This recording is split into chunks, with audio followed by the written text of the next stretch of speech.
over the rainbow, where dreams are better than life. There's nobody to save. I sit alone with my head through the sky. Yes, I'm wondering, never asking why. I just see inside, see inside. Hello, and welcome to the Mechanics of the Maya and our continuing journey of looking at the streams of awareness in the mind. And today we're going to be looking at the movement from doubt to detail. We're going to look at the collective, and we're going to look at the logical collective. Now, it's an interesting thing to understand about the nature of logic. When you're looking at the body graph as a whole, and particularly when you're looking at collective circuitry, if you look at the logic circuit, that is, if you look at the host circuit, what you see between the sacral center and the G center is the channel 515. And this channel of rhythm, this channel of being in the flow, that this is the core of life itself. As a matter of fact, this is the channel that is at the core of the design of the single cell. Everything in the biological sense about the way in which life operates is built on patterns, and patterns that are rooted in the fifth gate and through the 15th gate, expressed as a flow of patterns on this plane. It is these patterns that dictate life itself. And so when we're dealing with the logical circuitry of the mind, we're also dealing with an aspect of the mental life that is here to look at what is so fundamental to human beings and so fundamental to their basic fears, the future. It's so interesting about the nature of circuitry. The thing about the logic process is that it's always concerned about the future, always concerned about the future. Its way of looking at the possibilities of the difficulties of life is to try to find ways in which they can secure patterns that will allow them to have a safe passage into tomorrow. Everything about the logical process, everything about the logical mind is looking at patterns and trying to see whether or not the patterns are reliable, are stable, and whether or not based on those patterns that activity can be organized that can safely move into the future. Now, we rely on this a lot. In other words, everything about the way in which we have built up our various civilizations is that our various civilizations have been built on organized patterns that shepherd us towards the future. Now remember that when we were looking at a stream, and when we're looking at these streams of awareness, that all streams of awareness begin with a pressure. And here in our particular stream today, we have a pressure in the head center, and that pressure in the head center is focused in the 63rd gate, and the 63rd gate, which has rather a comical name, by the way, it's called after completion. The 63rd gate, which is the gate of doubt. Doubt. Now, there's something to grasp about the way in which the collective stores and processes information, that is the collective mind. Everything is being taken into the deep gray areas. Everything is being taken into the head center where it builds a pressure. What we get to see in the collective is that what gets taken in is visual. It's visual. It is different from the individual mental stream that is acoustic. The collective is visual. So the doubt is not, how shall I put this, in language, but the doubt arises out of the visual of a pattern.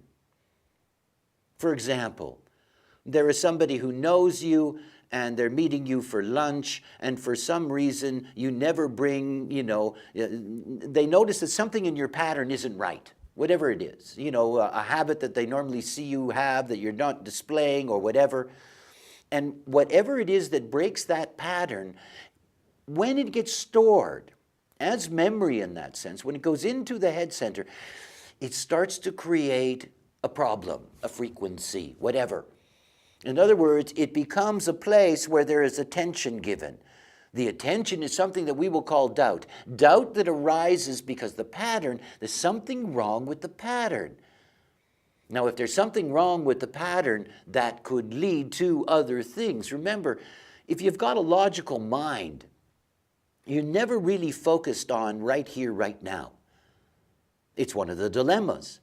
If you've got a logical mind, you're always trying to extrapolate outward. You're always trying to build something so you can go forward with it. The favorite of politicians. The politician that says, look, let me organize you into this brand new pattern and we can all move together successfully into the future. Is what logic does. And it begins with doubt. It is one of the things to grasp about the nature of logic and the way in which it is constantly being examined. Constantly. Over and over and over again.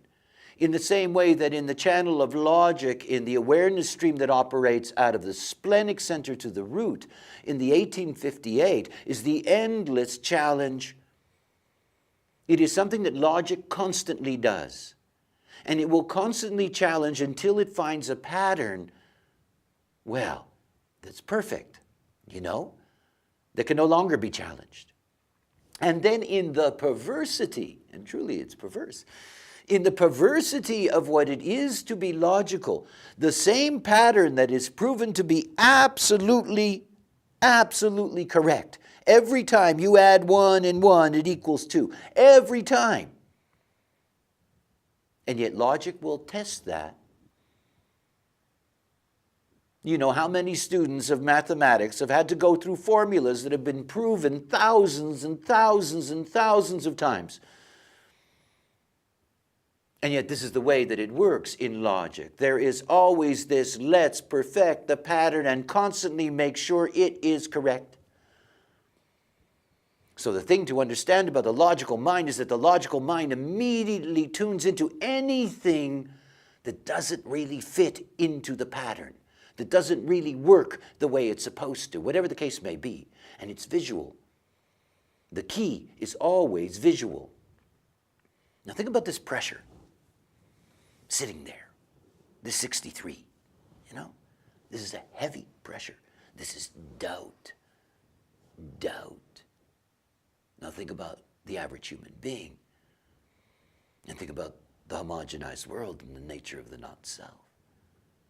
And think about how this pressure of doubt can lead to all kinds of actions. Actions that ultimately are not going to be to the benefit of that being. You see, it is so easy for us to be driven by mind. The moment that your mind says, I doubt, you are saying, well, what should I do? And remember that this is just a mental process. It is a corrective process.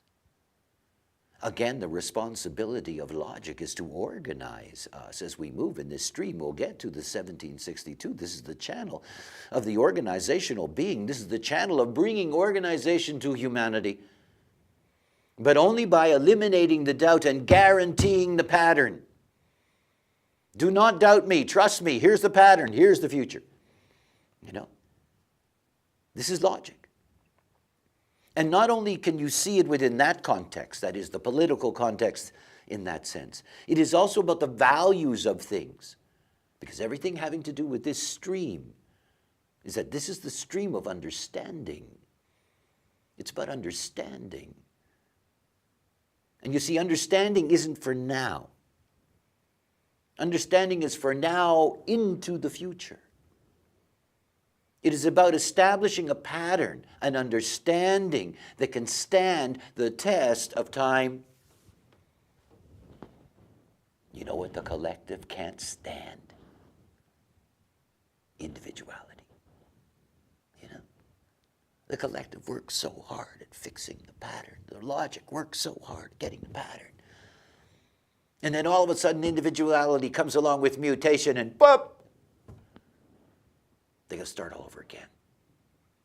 They really do. I mean, you know, Newton thought he had it, didn't he? Things move on. They really do. All right, so let's think about this process. You start with this pressure of doubt. There is this doubt. Now, what catches it? Remember that there's this pressure and you've got this ajna center. And this ajna center is all about catching and pitching. It takes in the pressure, and in taking in the pressure begins the conceptualizing process and then prepares it to be moved towards expression. Oh, I love the fourth gate.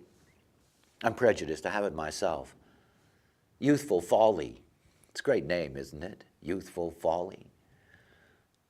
But the whole thing about the nature of the fourth gate is that the fourth gate has the potential to come up with an answer to the doubt, a solution to the doubt. It's how it catches it. Now, I got to tell you something. Circuitry is wonderful. You know? It explains to you the way in which things work, but it does not validate them in terms of their truthfulness. The individual that says, I know, well, good for them. You know, but it doesn't really mean that that knowing is for you, or can ever be for you, or have any mutative value for you, or the other, or anybody else. Now think about this in the logical context. In the logical context, you got a question. It's a doubt. You got a doubt. I got a doubt about this thing. And the other side says, don't doubt. I got the answer. Youthful folly. It's a great name, no? I got the answer. Relax. It's okay. I have the answer. Nothing makes people calmer than somebody who says, I have the answer for you. You know? It's like, yeah? Really? You got the answer? And the moment that somebody says they have the answer, you know, every day somewhere in the world, some scientist is publishing something in which he says, I have an answer, or she has an answer. Doesn't always turn out to be true, by the way, that it is the answer. How many times has cancer been cured? AIDS, you know, how many headlines have you read? Great breakthrough in scientist claims that. Yes. I have the answer. Yes, I do. Beware of those who say they have the answer. Beware of those who say, I know. After all, oh, it's so nice to have a strategy and authority. You see, the mind can be so easily fooled. So many human beings think about things that don't matter. It's so easy for them to think that there is an answer that matters for them that in fact means nothing for them. It isn't to say that, you know, it is impossible that doubt leads truly to an answer. But even if it leads to an answer, this is only the catching of the pressure. In essence, taking the pressure off. But it has to be processed. One of the most interesting things graphically in the body graph is you see the way in which the streams of the collective, they cross in the mental system. You know, this crossing that is mirrored in the physicality of the brain itself. And when you look at this crossing over, this 4 and its movement as it goes to the 17, that this 17, you know, this following, yeah, all the great leading begins with following. Everything about the collective logic is about organizing humanity into following. You know, the 15-5 that I referred to earlier, you know, not only is it the channel of being in the flow and this channel of rhythm, but it's a channel about the love of humanity itself. And when you get to the 17th gate, you're getting to the gate of opinion. Opinion. Now again, this is something to be very clear about. Anybody who has the 17th gate is going to be opinionated. I think that. This is the 17th gate. And it is something to understand that the opinion in and of itself, well, it's neither correct or not correct, after all. The thing is not to trust the mechanism, but to honor whatever is your correct relationship to it. Anyway, okay, so we got the 4. The 4 has taken the catch. The 4 says, I got an answer. The 17 says, all right, let's turn that answer into an organized pattern opinion. Because the opinion is a pattern, and it's visual. It's visual. I mean, it really is. It's visual. It's not words. It doesn't become words until it gets to the throat. That opinion is about the way in which you're seeing things. When you're explaining yourself as a logical person, you say to the other person, do you see what I mean? Do you see? I mean, you're talking to them. You're not showing them a picture, but you're saying to them, do you see? Because that's where it comes from. It is about seeing the pattern. It is about getting people to visualize in that sense, as you speak to them, to visualize what you are telling them, to visualize the dysfunctional pattern, the problem, the question, the doubt that has an answer that becomes a formulated opinion, formula. It becomes a formulated opinion that can then be expressed. Now again, we come to the magic. There's a thing that is so remarkable about these gates in the throat. And I am particularly fond of the 62nd gate.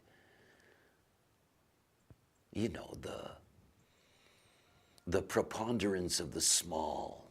Well, lovely name, isn't it? All the little details. But this is the great gate of Maya, the 62nd gate. It's the great gate of Maya. You see, Maya is created through words, and through words that can be visualized.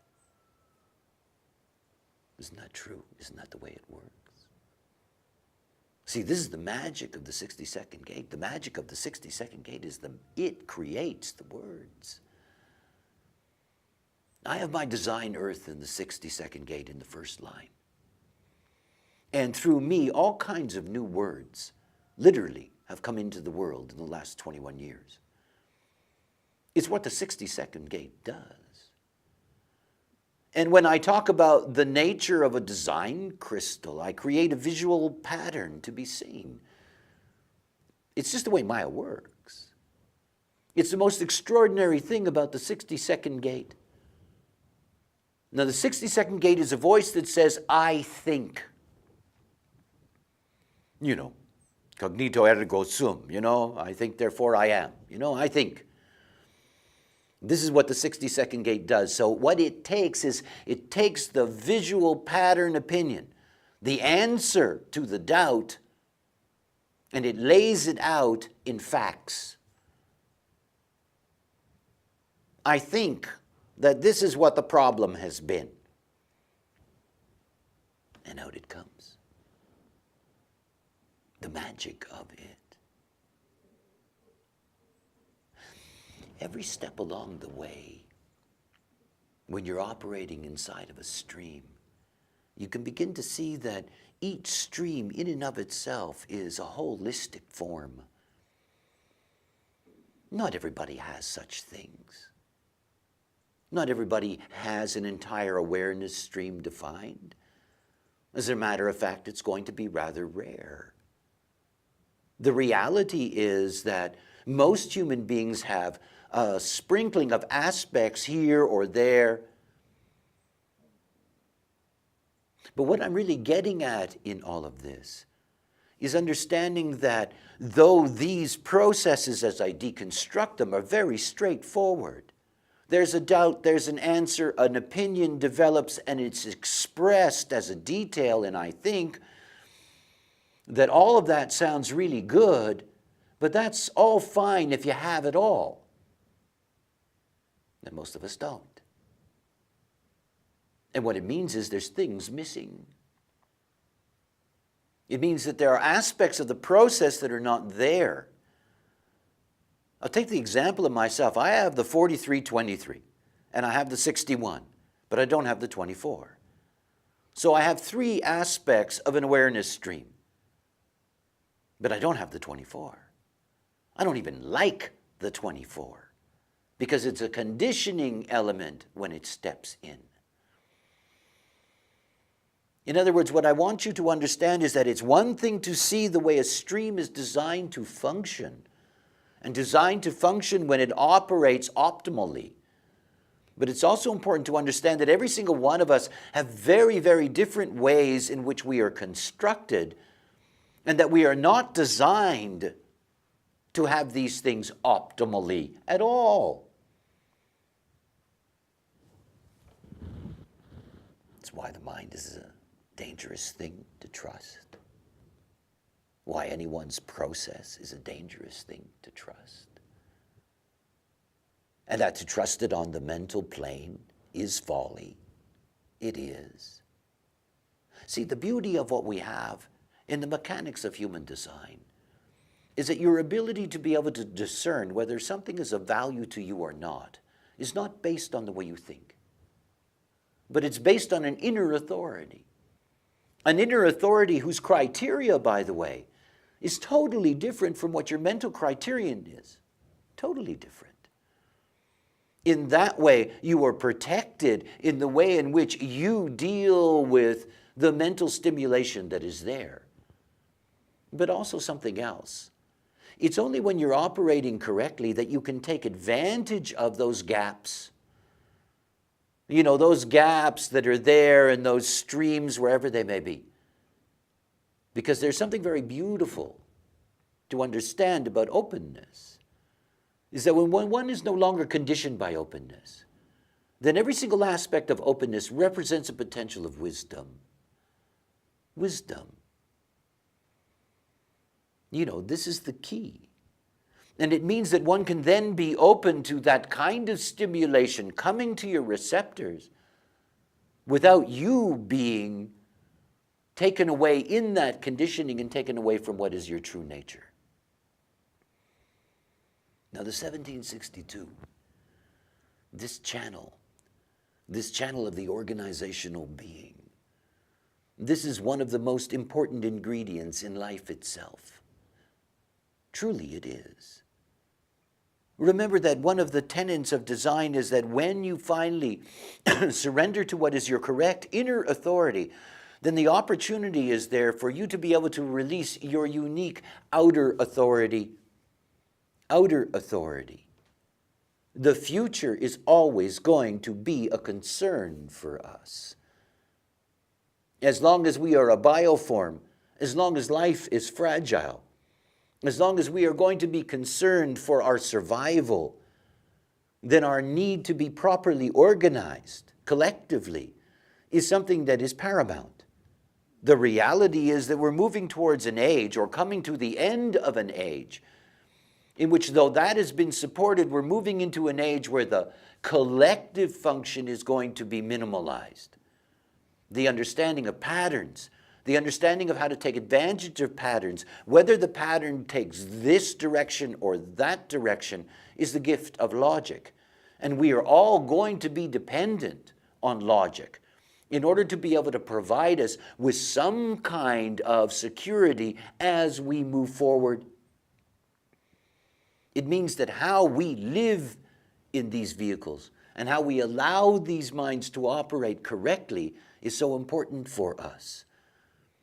You see, it is not a matter that we are in a homogenized world in which things that don't matter becomes things that people worry about, that they look for answers, and you get all kinds of energy applied to all of that. There's a great lesson to be learned about logic when you see logic in the body graph. If you look at the throat and you look at the three gates that are logical gates that move out of the throat, none of them go directly to a motor. Logic is starved for energy. It has always been starved for energy. It's always looking for backing. It's always looking for support. And it's something to understand that we do need to have a clear understanding of where we are and where we can go, and not one that's determined by the homogenized process. Because remember, everything starts with the pressure. If you don't doubt the right thing, funny thing to say, but it's true. If you don't doubt the right thing, you put all of that work into something that is pointless, that does not serve the collective. It is about recognizing where the pattern is at fault, or where the pattern is in decay, and where it really matters to the collective. It's the gift that is there. It's the gift that is there in the 1762. This ability to be able to organize humanity and to be able to protect them as we move forward. Every single process in the body graph, they each explain very clearly the basic mechanisms of what it is to be human. And yet it is this holistic life that demonstrates the humanness, how we live this life. It doesn't really matter what the mechanisms are. It doesn't. It doesn't matter whether you're logic or abstract or individual or this or that. What matters is that if that mind is being used to run your mundane life, to make the decisions for you on a day-to-day basis, whatever value is inherent in it is all being used against the best possible purposes for you. It just is. It's what happens. It's one thing for me to be able to describe the logical process. It's very beautiful. After all, we're designed to look at the patterns, to look at the world around us, to see what doesn't work, and to try to figure out how to make it better. I mean, this is, after all, what we do, no? We need this. But we don't need it within the context of the homogenized mind that cannot properly see. It cannot. Its resources are not there for that. Its resources are there locked into its homogenized life. And then we lose the advantage of being organized for the real future. Being prepared. See, the great gift of the collective is that it's there to allow the common being, the common citizenry, to understand. That it is this understanding, this mutual understanding that binds us. And in its collective nature, it is the collective fears, the collective doubts that have to be challenged, that have to be dealt with. One would hope that we could have some correctness in all of that, because we are so dependent on it. I look out in the world of opinions, and frankly, I'm not impressed. Within the homogenized context, what people doubt isn't the point. The real questions, the most profound questions, are not the ones that are being dealt with, are not the ones that are being pursued, because this is the way in which homogenization distorts our lives and takes away the beauty that is inherent. Every single human being in their design carries their perfection. And yet we well know how distorted that can be in the life if one is not correct. It is true for every single one of these aspects. Deconstructed, they're beautiful, they're correct, they do their job. But in the end, they exist within the holistic life that's you. And it is the way in which your holistic frequency functions that determines the nature of how these aspects in you are going to work. If you're correct, so are they. And if you're correct, you can watch and see. Well, that's what I think today. Anyway, nice that you participated. Till next time, bye for now.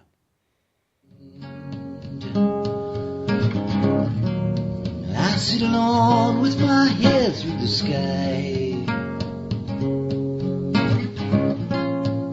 Yes, I'm wondering, and never asking why.